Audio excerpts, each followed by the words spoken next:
Hello techies, I'm Divya here. On behalf of CyberBrainer, don't you think the world of tech is evolving faster than ever? Now is the perfect time to dive in and build the skills that will take you places. With CyberBrainer, we are putting you in the driver's seat of your own future.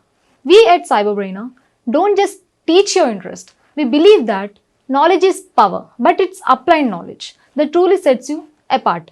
Whether you're diving into data science, mastering artificial intelligence, or exploring the world of cybersecurity, our courses are designed to give you the skills that matter. So let's jump into the session and make the future yours today. Thank you. Yesterday, we were talking about how we configure the document transformation. What is it used for? What is the XSLT? How we take an XML, apply the XLT transformation, and get the desired output in the format and the calculations or changes or logic that we want to build in XSLT.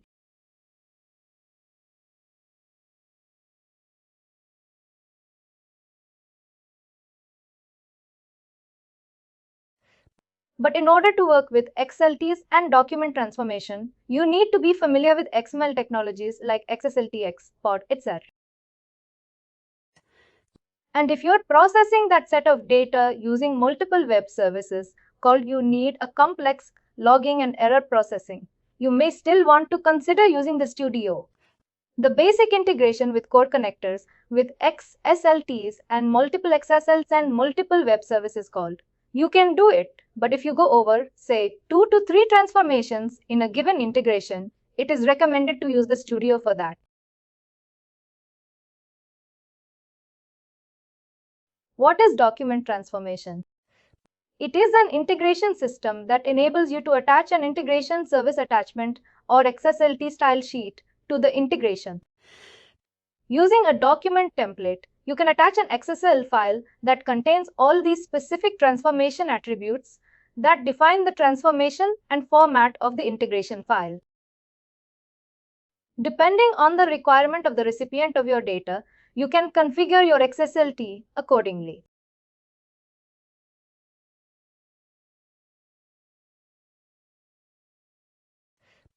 Generally speaking, you will get a specification document from the vendor that you're trying to connect with. And they should be able to give you the data set that they're expecting as an output file and the format and the number of characters, the date format, the name format first, last, same, before, or even. If you want to change the mapping, you can use XSLT to do that as well. These Workday specific attributes are referred to as the element transformation and validation or ETV and XML detects or XTT. They add Workday specific processing instructions to an XSL file elements using attributes like you saw yesterday.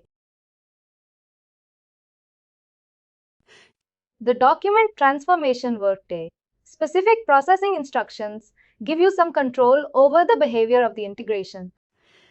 For example, if a required field is missing, you determine whether that is a warning, an error, or critical severity level.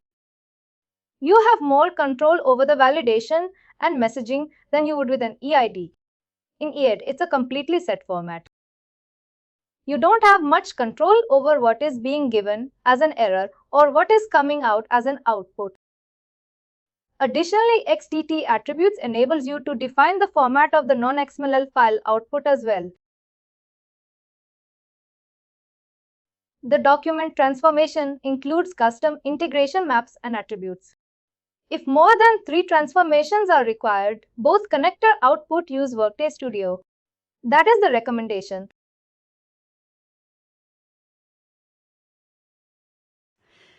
The Core Connector Worker Integration System exports worker data changes from Workday into a simple XML format like we did with our integration system here. Initially, when we did not configure the document transformation, we were getting simple XML files with the data that was available in Workday as per our integration parameters.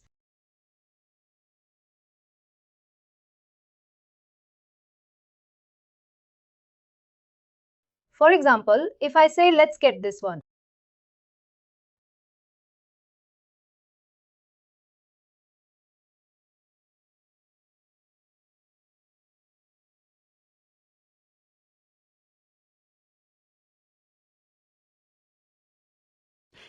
If we go to the parent event of this integration event, we can see that our output in basic XL format the way we configured it.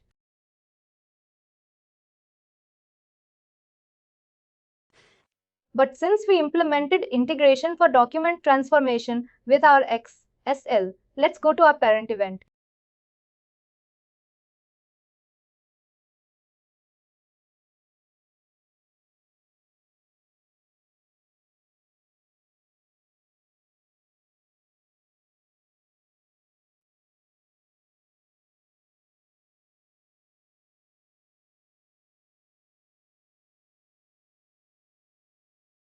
And we should get the XML CSV file. But we see that there are some errors here that happened. And that's why this did not complete. And what are the errors?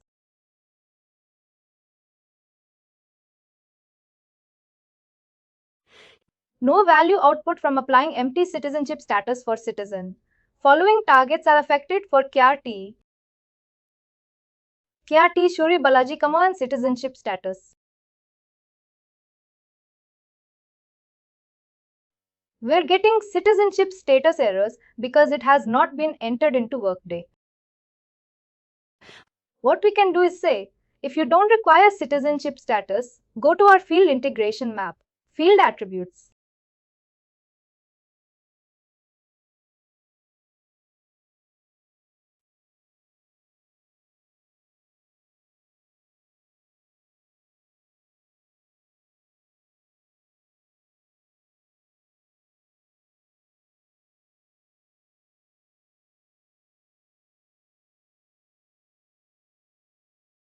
And let's say I don't want to include it in my output.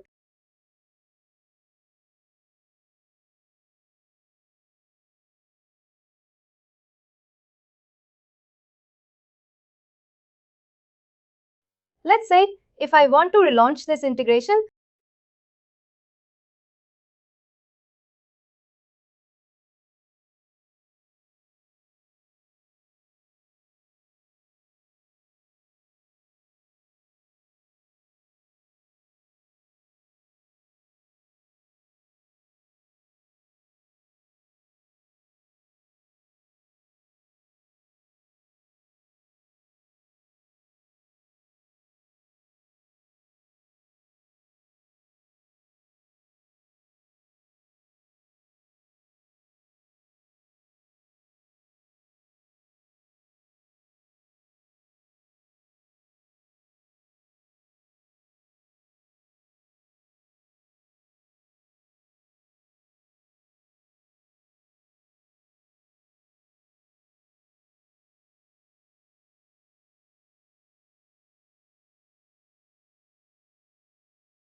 while this is running, let's run a full file as well.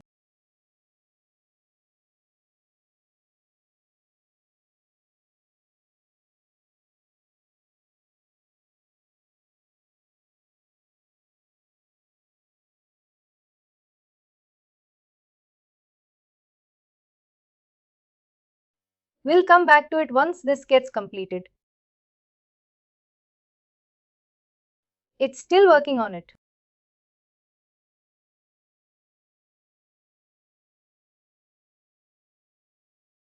Workday also supports output in CSV format with certain limitations. Well, that integration is running on the backend. We'll come back to it as soon as it completes. As you hire, promote, transfer, terminate, or update worker data, the integration generates a text file containing the changes.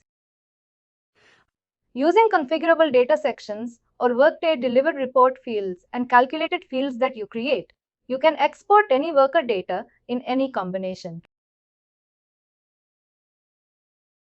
Change detection. We have been talking about full file and changes. The Core Connector worker detects the changes to worker data by monitoring a transaction log. When you set up the integration system, you may select which business processes and transaction types that our integration system should subscribe to monitor the changes. If integration system does not subscribe to a transaction type that affects your worker profile, Workday will not include changes triggered by that transaction type. And how do we set up the subscription or the change transaction? You go to the Integration System Related Actions button. Go to Integration System and edit Subscriptions. You can either subscribe to all business processes or specific transaction types. You can select by selecting a particular business process, like, say, job change or hire.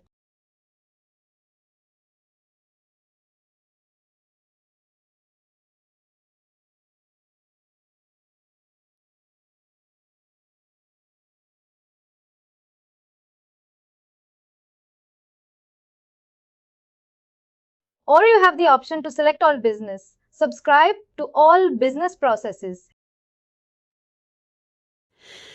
And also you can select the transaction types with accept, or you can subscribe to all transaction types.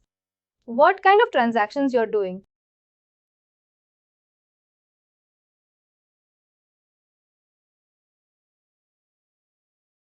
For the business processes, let's subscribe to all business processes.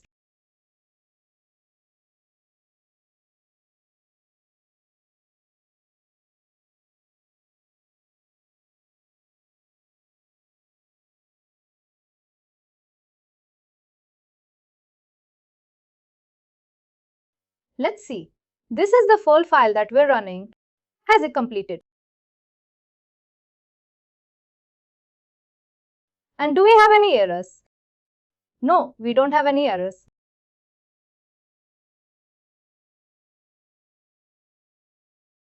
And output is coming out to be as an XML file. Integration event.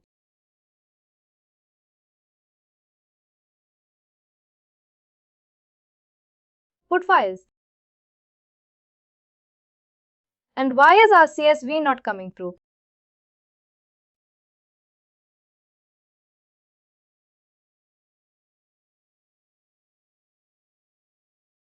Let's go back to our integration system. Look at the business processes.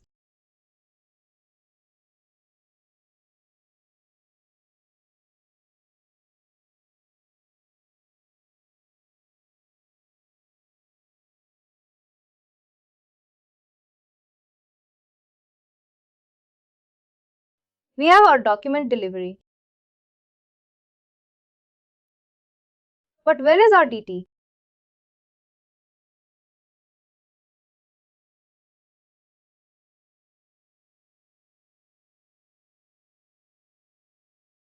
INT SCFCCB.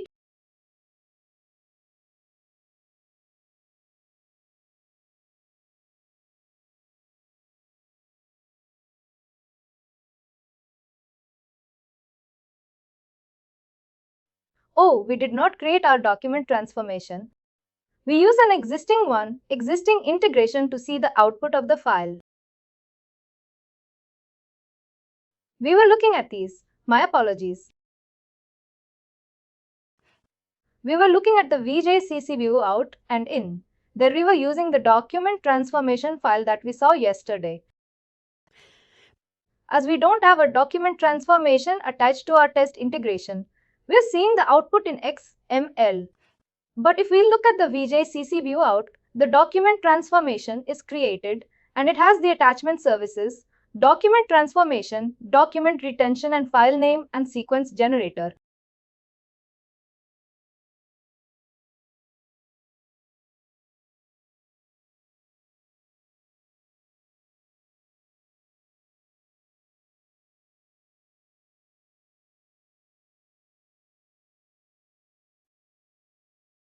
We look at how we create the file name and sequence generator as well. When you set up the integration system, you may select which business process and transaction type the integration system should subscribe to. And if integration system does not supply to any transaction that affects your worker profile, they will not include the changes triggered by that transaction. Worker integration uses 3 steps to process, to detect and report changes.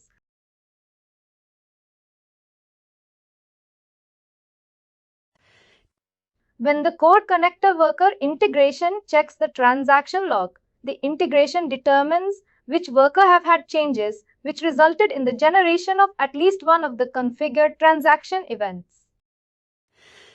For each worker with a matching transactional change, the integration compares the report fields all for the time at which integration was run and the time which it was last successfully run. It looks at the time window between the last successful run and when it is being run now.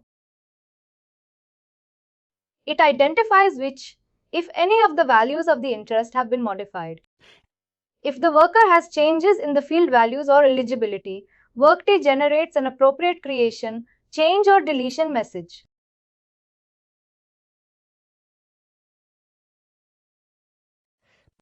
In the Core Connector full diff extract, you can configure a Core Connector worker integration to select all workers who meet the eligibility criteria, then determine the changes for the return data. To enable this option, disable transaction log services. When you run the integration, Workday extracts all applicable data for the defined population of the employees. For any data for an employee changed during the defined date phase, Workday includes all data for that employee. Not just the changes, but all the data for that employee when you use a full file or full extract. Worker eligibility that we saw here in our integration.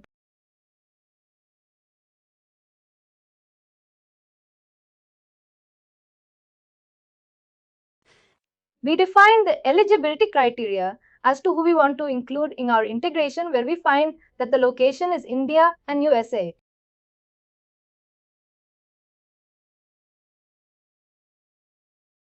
Any employees who has a location of India or USA should be included in the integration.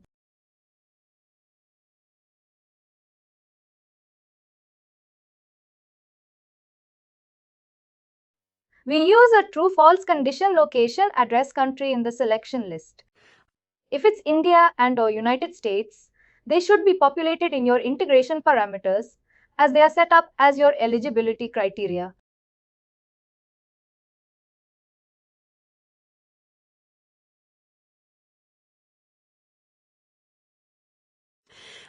The user determines whether a worker is eligible for inclusion in the integration output. The field should return a Boolean value such as true or false.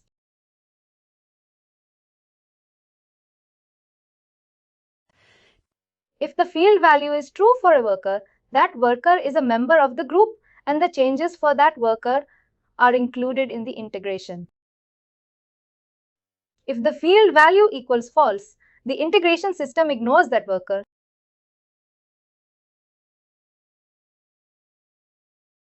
Integration field overrides.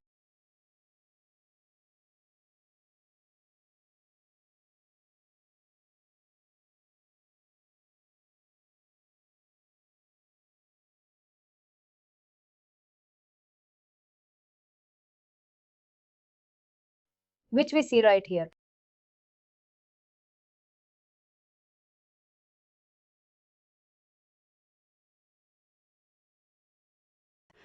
It defines the final eligibility and also any of the field override values that we created in our field override service for our integration, where we brought worker to your EV2.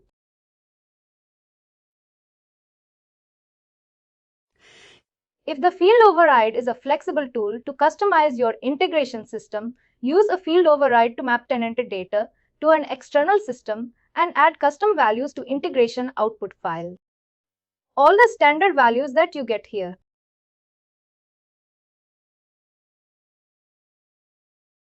In your field attributes,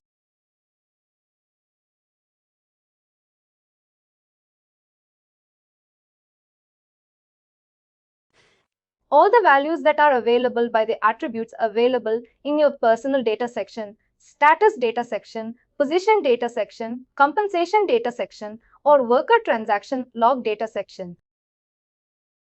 And you need an additional field. That is when you use a field override service.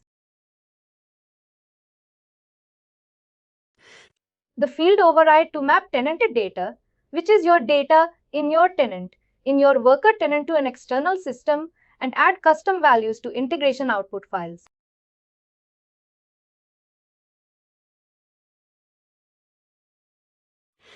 Field override uses report fields or calculated fields to supply the values that are required by the external system. To configure integration field override as related action on integration, select Integration System. Configure integration field overrides.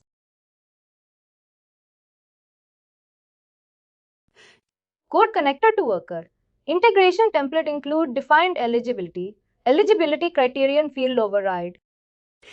Designate a report or a calculated field that identifies if a worker is not eligible for the integration. The report field or calculated field must be based on worker, business object, and it must return a Boolean value, true or false. The Boolean true includes a worker in the integration, and Boolean false excludes the worker. And what are the integration services? The integration system, configuration services, integration attributes, configuration field attributes, field overrides, and configuration maps.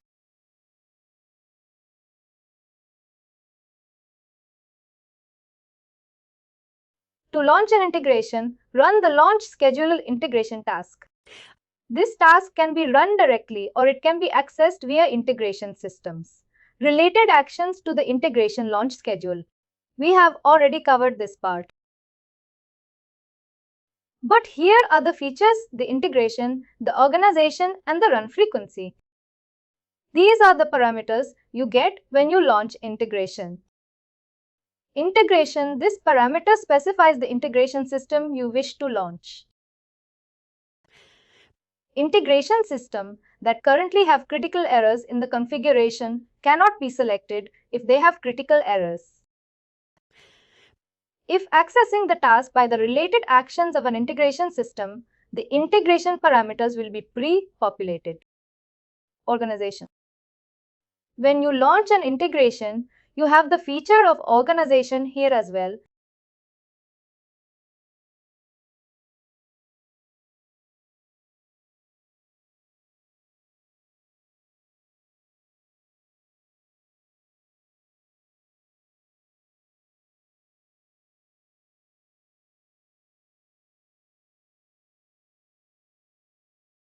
And what is that feature? If you intend to run the integration immediately, select the organization for which you want to run the integration. The prompt varies depending on the integration process, even and on your security access. For example, if you want to run for, say, GMS USA only,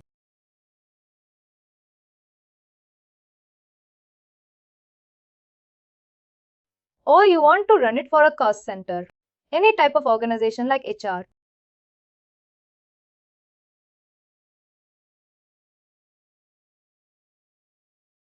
Let's see what organization this is. This is a supervising organization. I was looking for the cost center. Again, this is supervisory.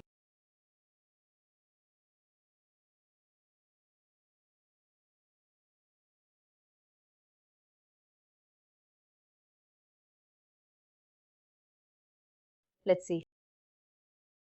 Cost center.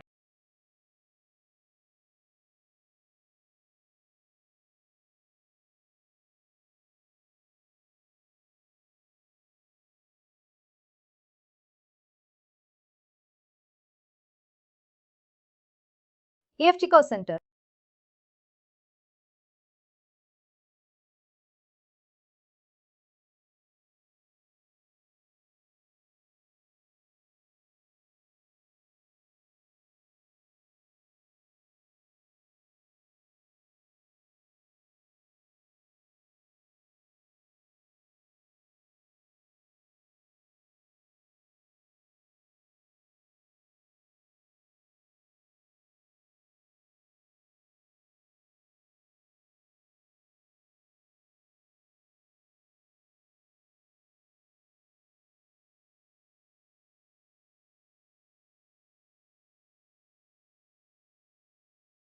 And this is supervisory.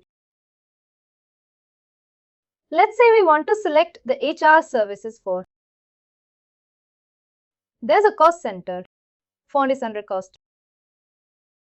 There are 5 people in it. I want to run it for a given organization only. I can select the organization. It could be any kind of organization type that you have, like cost center, like supervisory, business units, units company, and on.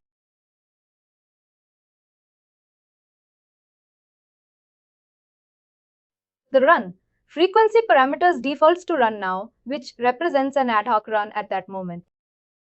This would be considered a manual launch. Selecting any other frequency would be used to configure a scheduled launch.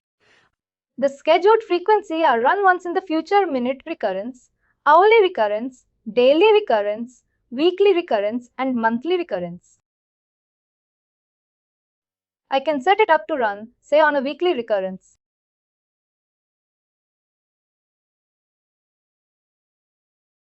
For 41600 organization that I've selected.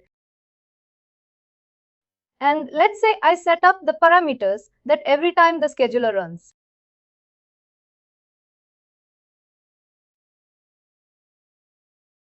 Current moment. Effective date.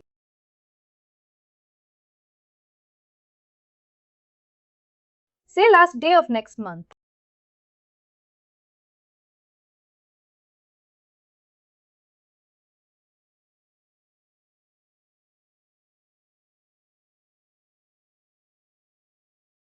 Last successful entry moment.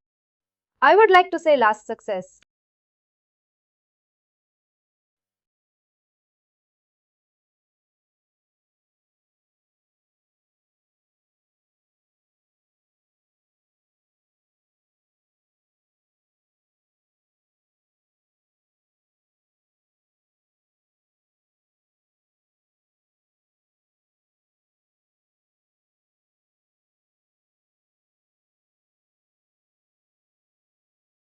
As a completed loss integration.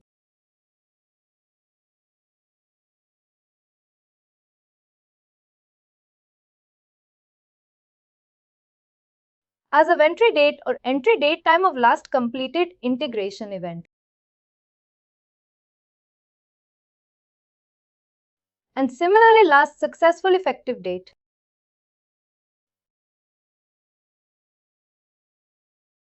Loss integration event.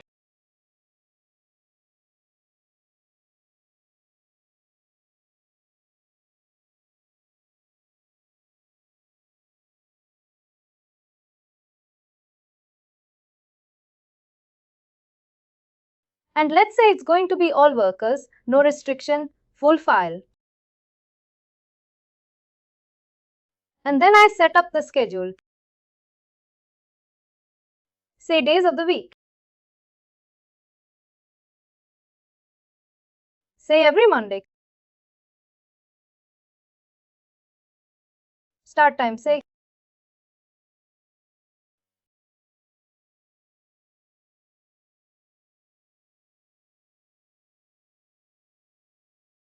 The time runs once, and the next Monday is going to be, say, 27th. And let's say I want to let it run for, say, 2 months. Or to say 23.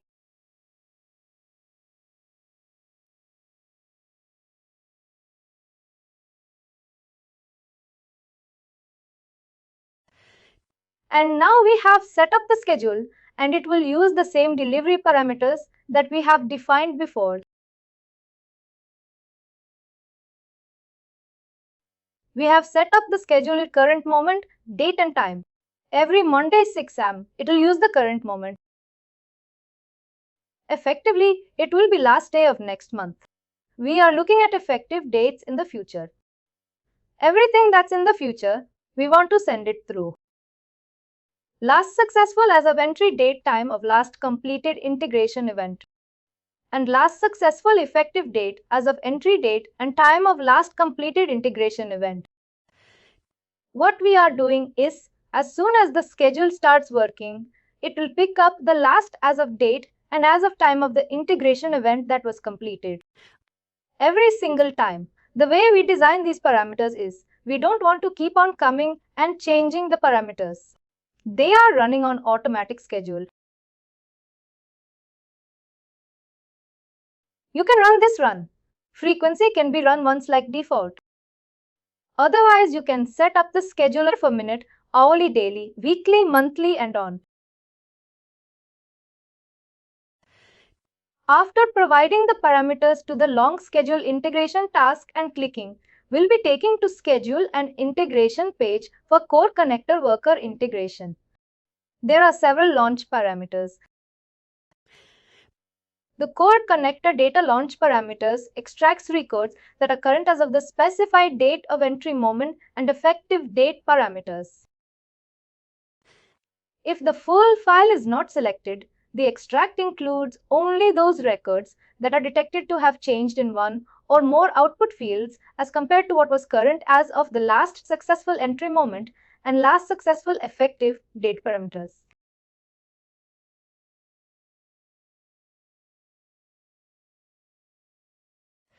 Launching integration system as of the entry moment, effective date, last successful as of entry moment, and last successful effective date.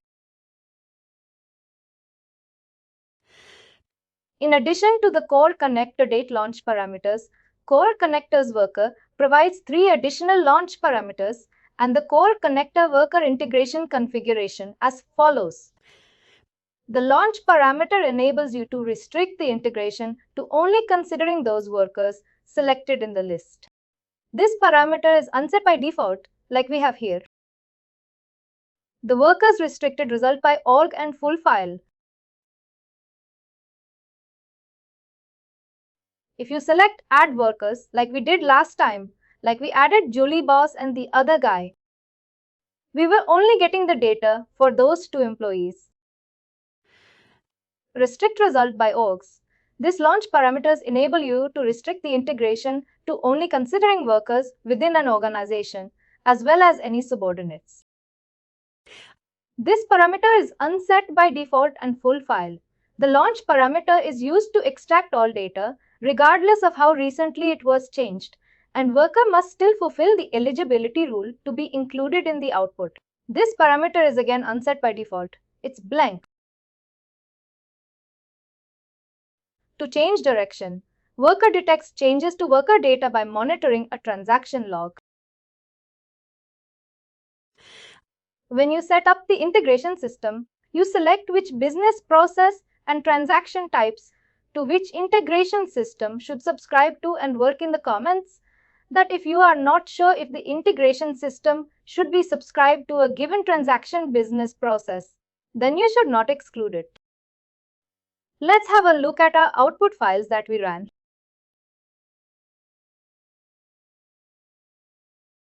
What's this? A full file.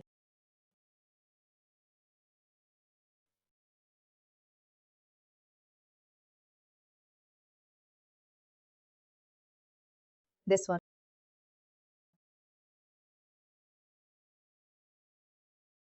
The second one as well.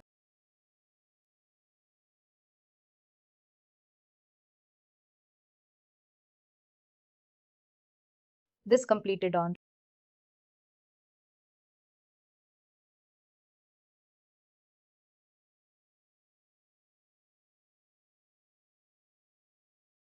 Date time is now A18.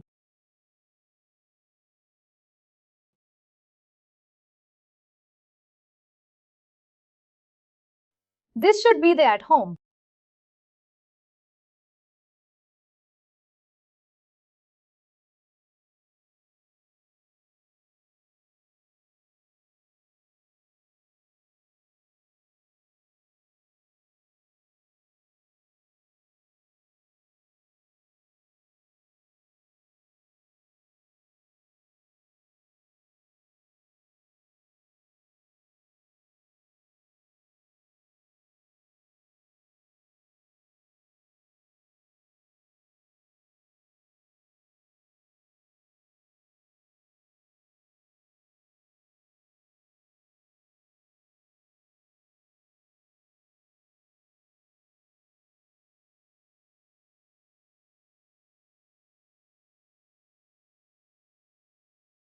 This is Logan XSU, Lee Bowles, Steve Morgan. Let's say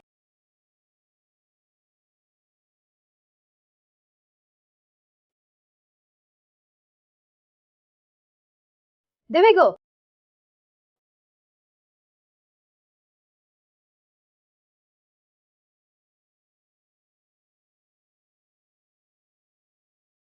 Here, is this a full file or the change file?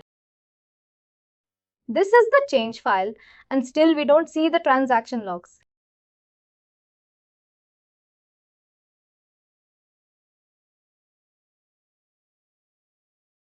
And this is the full file. And let's search for you, Lee Bowles. This right here.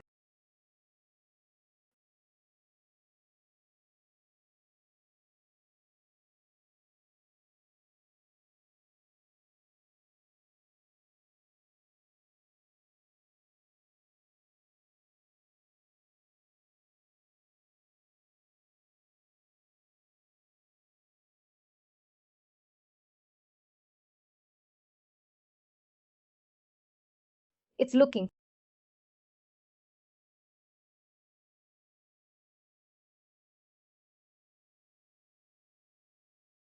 This is supervisor, is Uli Bowles, and see if we can find the next one.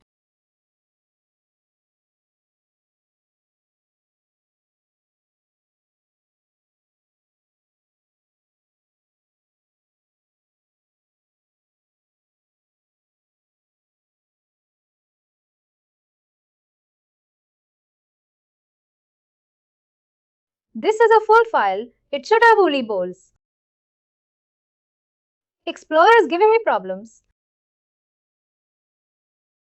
It has really come back to it again.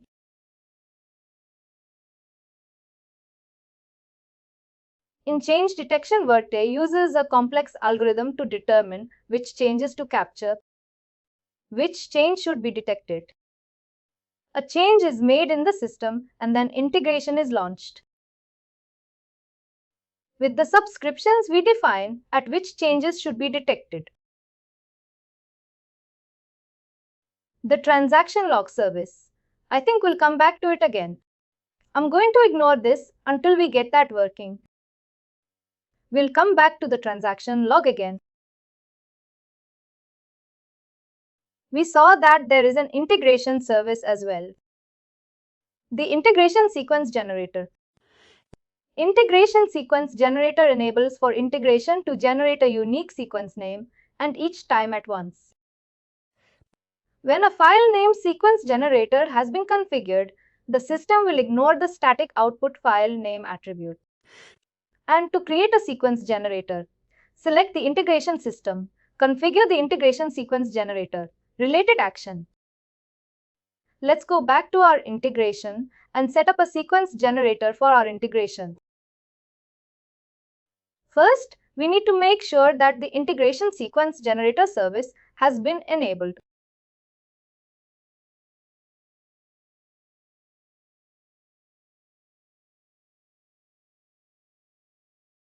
We have the integration map integration foundation worker eligibility.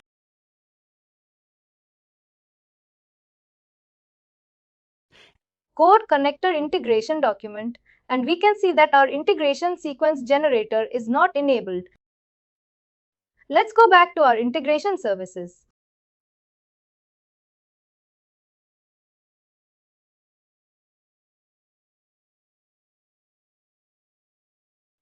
And here we should be able to find sequence generator, which is right here. It's not enabled. Let's go ahead and enable that.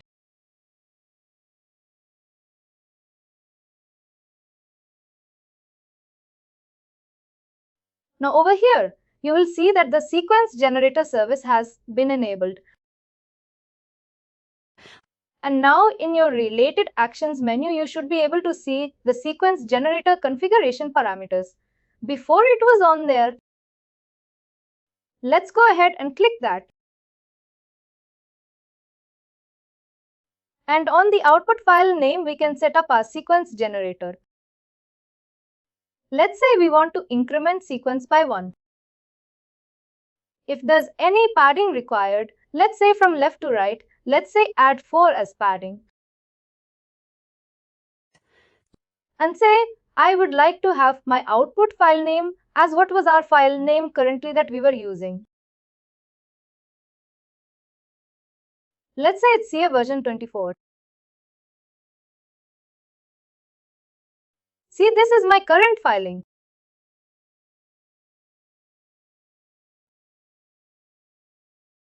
I would like to change this to, let's say I want to add date in it.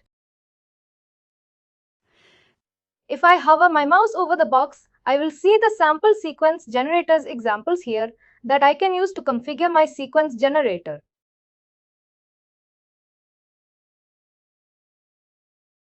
Let's say I want to start with year, then dash month, then dash date.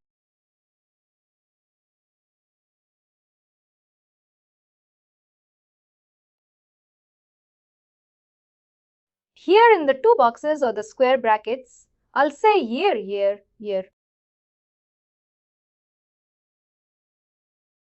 For month, I'm using the capital. And for day, I'm using the lowercase. And why is that? If you see here the small year will equal to 2022. And if I just do 2y, it only give me 22. For M in capital, it will give me the options for months. If I use 3M, it will give me the month SCP. If I do 2M, it will give me the month as 09. If I do M, it will give me 9. But if I use a lowercase m, as you can see down below in minutes, it will give me the minutes, not the months. That's why capital is important here. And let's say I would like to add a sequence after the date.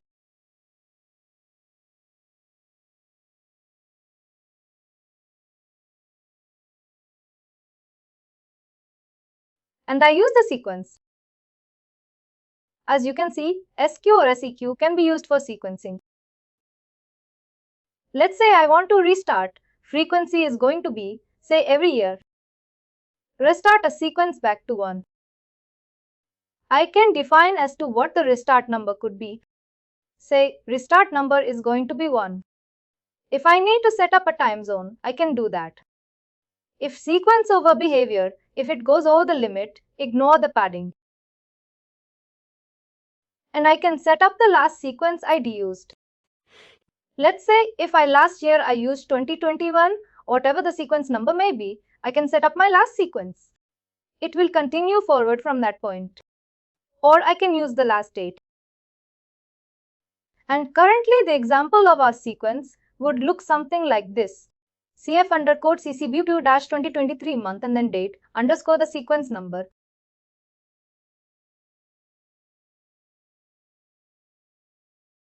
Say if I use the last sequence 24, you can see the example. Sequence got updated. Say I would like to add time parameters here as well.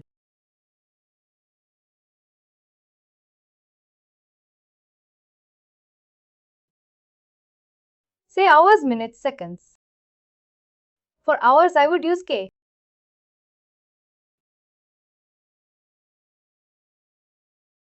For 24-hour format, say K. And then for minutes, I would like to use M. And for seconds, I would like to use S.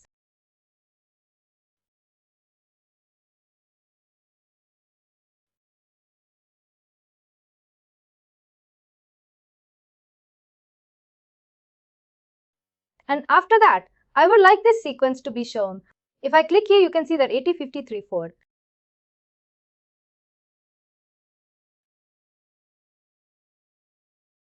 And let's say after hours, I would like to say, put an underscore here. And you can see the example. Sequence has been updated. Every time it will run, it will give me the date, the time and the sequence number, which is towards the end. If I need to remove the padding, say I keep it at 0.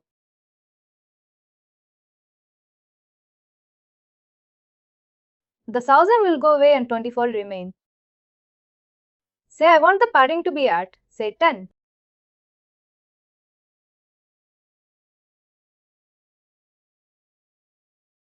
Three, 4, 5, 6, 7, 8, and 9, 10.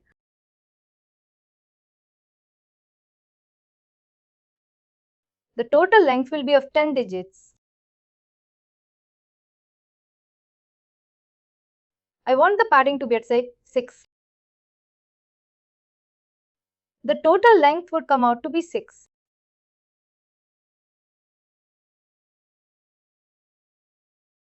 That's press.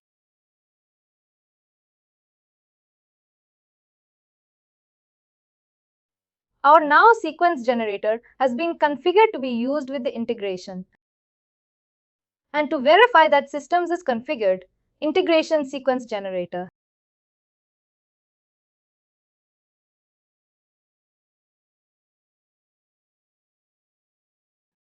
And here you see the worker output. File name is going to be this. Next time we launch this integration, we will have our file name in this format. Let's go ahead and test it.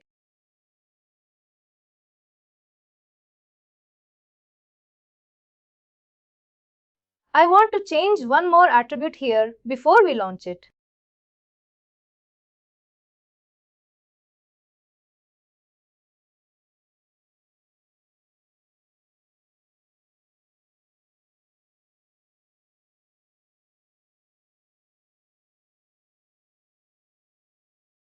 I'll use a VSC log.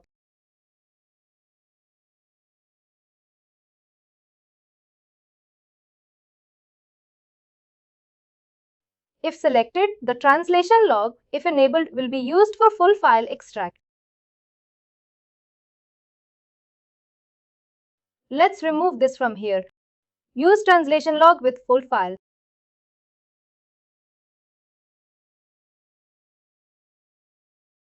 And let's really launch our last translation event.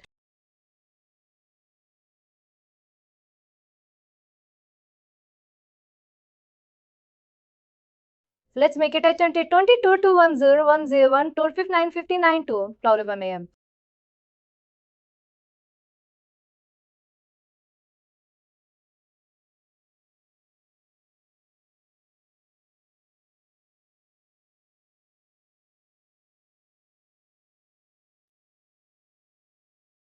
Let's say today, this is going to be as of today. This is going to be current moment.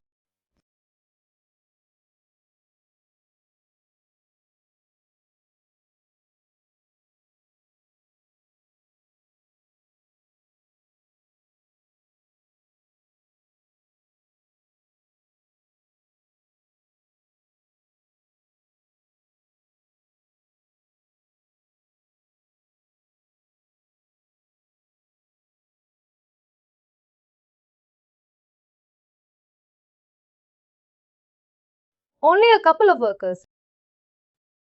File is quick. Logan meme. Steve Morgan.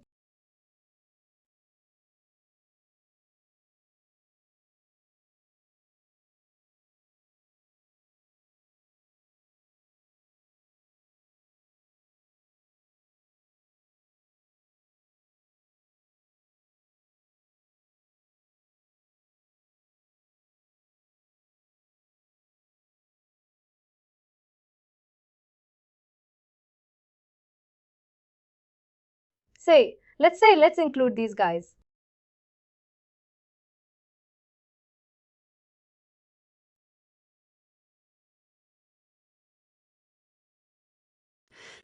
We're only pulling for a couple of employees, and this is not going to be a full file, only changes, no organization selected, and from 2022 till the end of this month.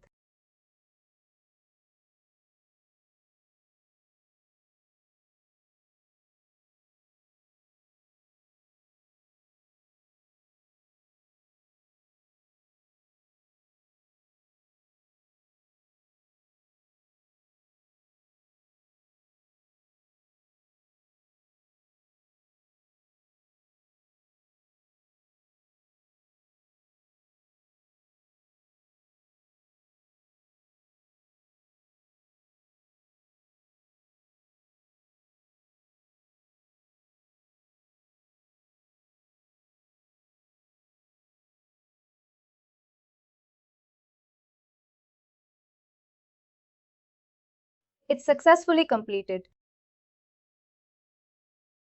Now let's look at the file name cfccw date time and then sequence number xml. This has changed as an output file name using our sequence generator. Let's go ahead and open it. Let's go ahead and close the other files.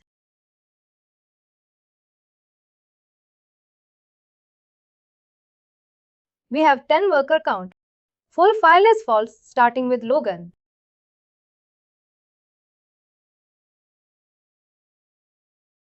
And we have Steve, the status, the phone data, the position data.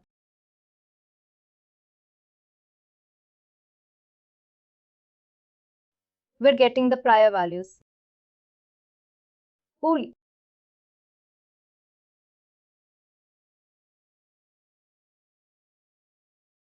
Prior value, Micah Young. Still, we're not seeing the transaction log. It may have something to do with the prior values. But I'll get this figured out and we'll come back to transaction log in the later chapter. Please do like, share and subscribe to our channel.